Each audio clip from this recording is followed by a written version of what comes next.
Mr. Copley, let's start with the ugly truth. In your white paper, you quote 3 pretty shocking stats about how transformations go wrong. Can you start off by upsetting our viewers and listeners and reminding us of those stats? I surely can. Let's get the bad news out of the way to start with. So firstly, I think on average we see deployments taking 6 months longer than the original plan, which is a hefty amount of time in anybody's book. It's pretty painful to start with. It is, and it doesn't get any better either.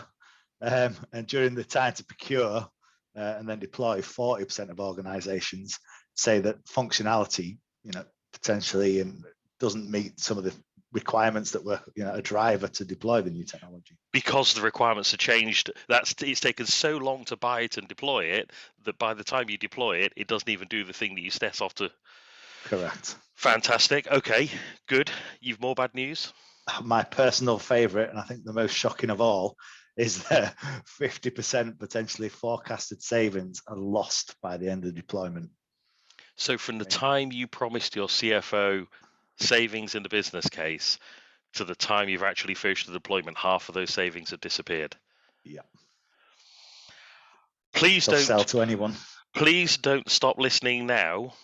We are going to talk to you about how to avoid this fate. But that's pretty shocking. So let's just recap that. The average deployment takes 6 months longer than planned. 40% of organizations find they've got a functionality shortfall at the end of the deployment. And 50% of cost savings can be lost between the business case and the end of the deployment. Yep. That's statistics. That is pretty grim.